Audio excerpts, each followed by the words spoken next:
Amerika Serikat melancarkan operasi militer dan menangkap Presiden Venezuela Nicolas Maduro. Memasuki perang hari ke-35, Amerika Serikat dan Israel terus memperluas serangan mereka terhadap Iran. Misalkan lo punya tetangga yang punya kunci rumah lo. Dia suka merhatiin lo dan dia nggak cuma tahu lo makan apa. Tapi dia juga ngerasa punya hak buat dobrak pintu kamar lo kalau menurut dia cara lo nafas itu salah. Sudah jelas itu bukan tetangga, itu mimpi buruk. Dan di peta dunia, mimpi buruk itu punya nama, Amerika Serikat. Kita selalu dikasih narasi kalau Amerika Serikat itu polisi dunia. Kedengarannya mulia kan? Menjaga keamanan, pahlawan demokrasi. Tapi apa yang kita lihat? Amerika Serikat menyerang Venezuela. Ya meskipun rakyat Venezuela senang waktu presidennya ditangkap sama Amerika. Atau lihat gimana Israel-Iran kemarin memanas. Mungkin sampai sekarang. Gua ngerasa bodoh selama ini cuma manggut-manggut lihat berita. Kok bisa ada satu negara yang ngerasa jadi Tuhan di planet ini? Kekuatan militer mereka bukan buat pertahanan, tapi buat intervensi. Senjata mereka bukan buat nyelamatin orang, tapi buat ganti-ganti pemimpin negara lain sesuka hati mereka, kayak lagi main game simulasi. Nah, pertanyaannya, Amerika Serikat ini beneran polisi yang mau jaga ketertiban atau cuma preman global yang lagi nyari keuntungan di tengah kekacauan yang mereka bikin sendiri? Di segmen Aku Bodoh kali ini, kita nggak bakal bahas soal kehebatan mereka. Kita bakal bongkar sejarah kotor di balik obsesi Amerika Serikat buat selalu nimbrung di urusan negara lain.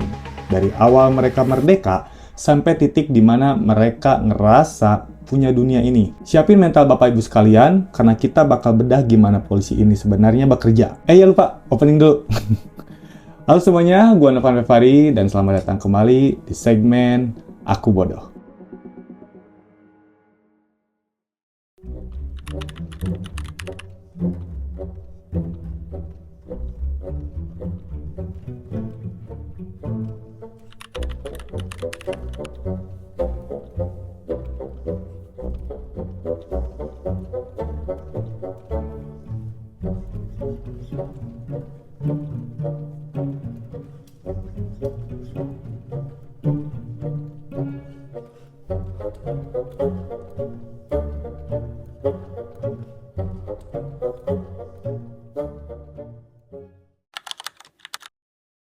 Bayangin, Amerika Serikat yang sekarang hobi banget ngatur rumah tangga orang, dulunya itu adalah negara yang benar-benar anti sama yang namanya kekuasaan absolut.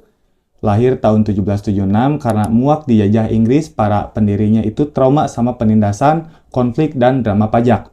Makanya mereka bikin konstitusi yang sengaja dibikin lemah buat membatasi pejabatnya sendiri supaya nggak ada yang bisa jadi diktator. Fokus mereka cuma satu, menjaga kebebasan individu. Saking sibuknya ngurusin biar pemerintah nggak jadi jahat, mereka sampai nggak punya otoritas pusat yang kuat buat ngurusin urusan luar negeri. Alhasil, di panggung dunia saat itu, Amerika tuh nggak dianggap sama sekali. Cuma negara baru yang lagi mencari jati diri dan lebih mementingkan urusan domestik daripada peduli sama apa yang terjadi di belahan dunia lain. Nah, kelemahan politik ini makin parah karena mereka punya bom waktu di dalam rumah sendiri, yaitu masalah perbudakan. Sejak merdeka sampai pecah perang saudara tahun 1861, Amerika Serikat itu pecah kongsi antara utara yang mau hapus perbudakan dan selatan yang mau tetap melestarikan perbudakan demi ekonomi. Mereka lebih sibuk berantem sendiri soal moral dan duit daripada mikirin kedaulatan nasional. Bahkan, urusan militer pun mereka cupu banget, Pak.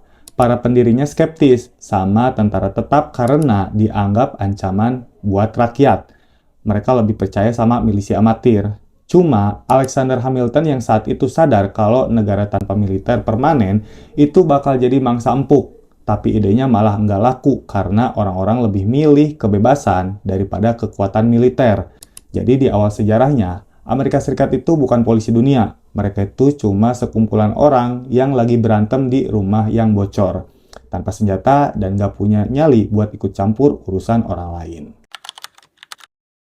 Di tengah kondisi yang masih serba terbatas, Amerika Serikat mulai menunjukkan gejala sok asik lewat doktrin Monroe tahun 1823. Intinya, mereka bilang ke Eropa, Jangan berani-berani lo injek kaki di benua Amerika. Ini wilayah gua. Padahal saat itu mereka belum punya power buat beneran ngelawan Eropa di luar kandang. Tapi bibit-bibit pengen ngatur itu udah ada. Baru pas tahun 1840-an, rasa percaya diri mereka makin meledak lewat istilah Manifest Destiny. Mereka ngerasa punya hak suci dari Tuhan buat nyebarin ideologi dan kebebasan mereka ke tanah-tanah baru. Hasilnya, Meksiko jadi korban. Amerika perang dan berhasil nyaplok wilayah luas kayak Texas, New Mexico, sampai Nevada. Nah, di titik ini, mereka mulai sadar kalau pakai otot itu ternyata efektif buat nambah aset. Tapi, sejago-jagonya mereka di benua sendiri, dunia luar masih nganggap Amerika itu negara rumahan, alias isolasionis yang nggak berani main jauh. Nah, titik baliknya adalah Perang Saudara tahun 1861 sampai 1865. Perang berdarah ini nggak cuma nyelesain urusan perbudakan, tapi maksa Amerika buat bangun secara total. Mereka memobilisasi semua rakyat, industri, sampai pertanian, cuma buat nyiptain mesin perang yang ngeri. Begitu perang beres, ekonomi mereka malah tumbuh gila-gilaan, bahkan mulai membalap Inggris dan Eropa. Dengan politik yang lebih solid, militer yang makin sangar, dan dompet yang tebal, si mantan cupu ini akhirnya punya modal lengkap buat mulai aktif main di panggung politik luar negeri yang jauh lebih luas. Setelah Perang Saudara beres, sebenarnya ada orang kayak William Seward yang udah gatel pengen Amerika Serikat ekspansi pengaruh ke luar negeri. Tapi masalahnya, saat itu rakyat dan pemerintahnya masih mode mager. Sampai tahun 1890, Amerika Serikat hampir nggak nambah wilayah sama sekali, kecuali pas beli Alaska sama bangun pangkalan di Samoa. Kenapa bisa stagnan gitu? Karena secara struktural, Amerika Serikat itu didesain buat saling sikut. Konstitusi mereka dibikin supaya nggak ada pejabat yang punya power absolut. Efek sampingnya, Presiden dan DPR malah jadi hobi saling intip dan saling jegal, bikin urusan luar negeri jadi terbengkalai. Zakaria dalam bukunya From Wealth to Power ngejelasin fenomena aneh di abad ke-19 ini. Meskipun Amerika Serikat udah punya duit dan militer yang lumayan, langkah presiden buat ekspansi selalu dipatahkan sama legislatif. Mau beli wilayah baru, ditolak. Mau intervensi, dihambat. Para wakil rakyat lebih milih duitnya dipakai buat benerin negara-negara bagian di selatan yang hancur pasca perang daripada buat main jauh ke luar negeri. Intinya, secara fisik Amerika Serikat udah kuat, tapi secara mental mereka masih terpenjara sama birokrasi mereka sendiri yang super ribet. Kondisi ini makin dipertegas sama sarjana muda bernama Woodrow Wilson lewat bukunya Congressional Government tahun 1883. Wilson bilang kalau yang sebenarnya megang remote control negara itu ya legislatif, bukan presiden. Presiden saat itu cuma kayak pajangan, yang kabinetnya pun diisi orang titipan DPR. Tapi semua berubah pas Presiden Grover Cleveland naik tahta tahun 1884. Cleveland ini tipe yang gak mau disetir. Dia hobi banget ngerusak rencana legislatif lewat hak veto. Dia bahkan ngebatalin Tenure of Office Act yang selama ini bikin presiden gak bebas milih menteri tanpa izin senat. Gebrakan Cleveland ini jadi titik balik. Kekuasaan eksekutif mulai bangun dan berani ngelawan kehendak legislatif yang kolot.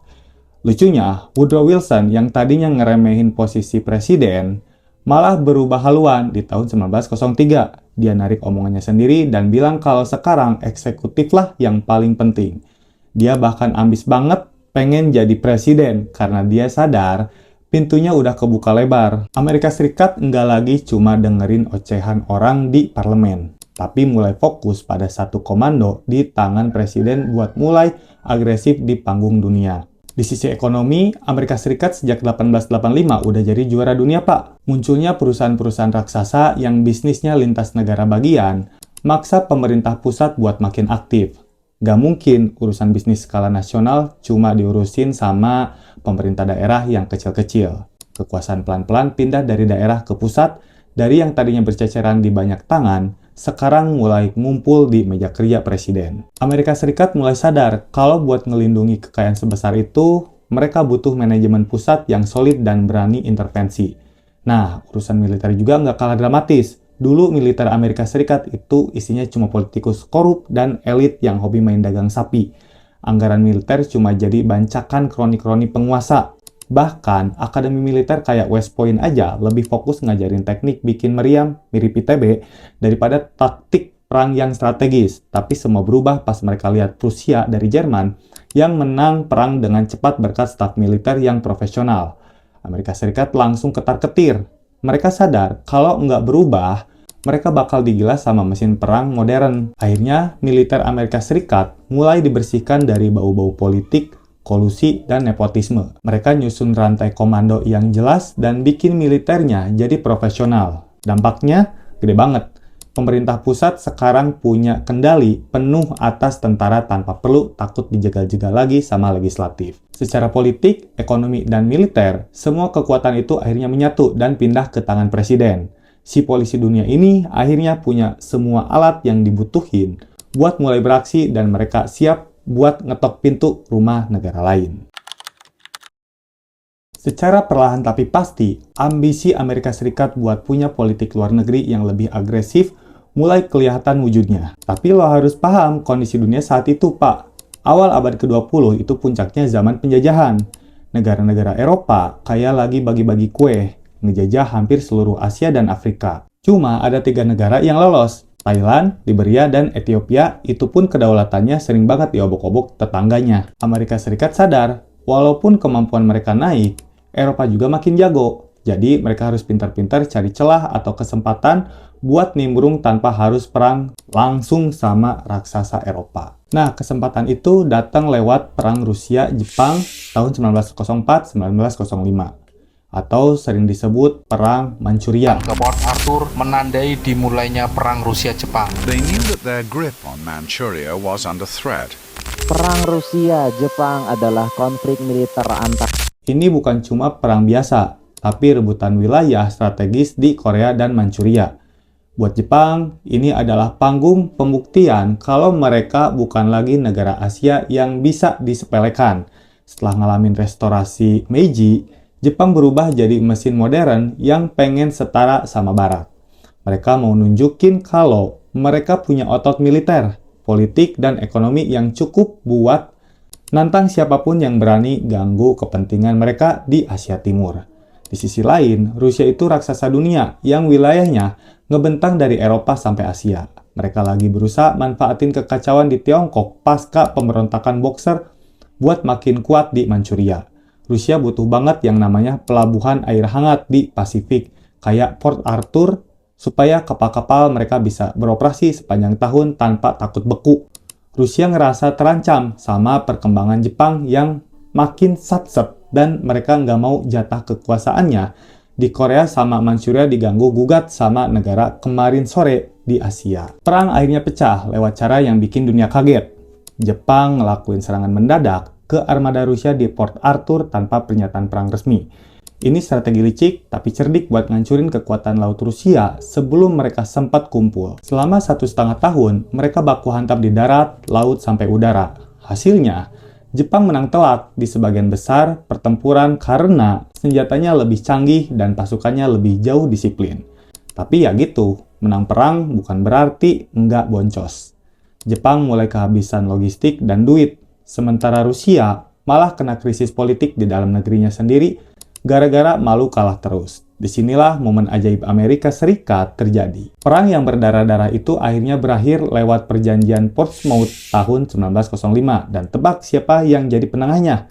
Presiden Amerika Serikat Theodore Roosevelt. Berkat perannya ini, Roosevelt bahkan dapat hadiah Nobel Perdamaian. Lewat perjanjian ini, Rusia dipaksa ngakuin kedaulatan Jepang atas Korea dan nyerahin hak-hak mereka di Manchuria Selatan. Secara diplomatik, ini kemenangan besar buat Jepang. Dan buat Amerika, ini adalah sinyal ke dunia kalau, gua sekarang punya suara yang didengar sama raksasa-raksasa lama loh. Tapi anehnya, rakyat Jepang malah nggak puas. Mereka ngerasa pemerintahnya kurang galak di meja perundingan karena nggak dapat ganti rugi duit dari Rusia.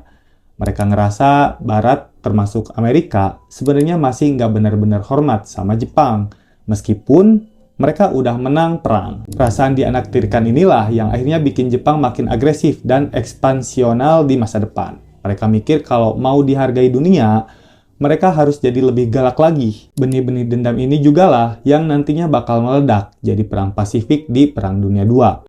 Dampak perang ini benar-benar ngerubah sejarah dunia, Pak. Ini pertama kalinya negara Asia modern bisa menang lawan kekuatan besar Eropa, dan itu ngerusak keseimbangan kekuatan global. Kekalahan Rusia ini juga jadi salah satu pemicu revolusi Rusia 1917 yang ngegulingin rezim Tsar dan bawa paham komunisme ke sana. Selain itu, hubungan Jepang dan Amerika yang tadinya adem mulai berubah jadi penuh kecurigaan. Dari satu meja perundingan di Portsmouth, dunia sebenarnya lagi nyiapin panggung buat konflik yang jauh lebih besar di masa depan. Setelah Perang Dunia II beres, dunia masuk ke babak baru yang kita kenal sebagai Perang Dingin di tahun 1947 sampai 1991. Di sini Amerika Serikat bukan lagi sekadar penengah, tapi resmi jadi pemimpin blok barat buat ngelawan Uni Soviet yang komunis. Meskipun mereka nggak baku hantam langsung, tapi Amerika main di mana-mana lewat persaingan ideologi, perlombaan senjata, propaganda, spionase, sampai konflik proksi. Dari Perang Korea, krisis rudal Kuba, sampai Vietnam, Amerika Serikat selalu ada di sana dengan satu alasan, ngejaga dunia dari pengaruh komunis.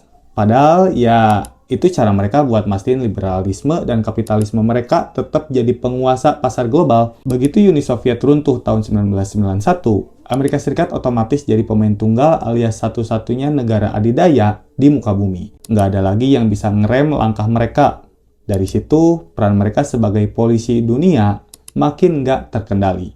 Mereka masuk ke Perang Teluk, intervensi di Balkan, sampai perang panjang di Afghanistan, Irak, dan Suriah atau yang kita kenal dengan sebutan Arab Spring. Alibinya selalu soal stabilitas, perdamaian, atau demokrasi.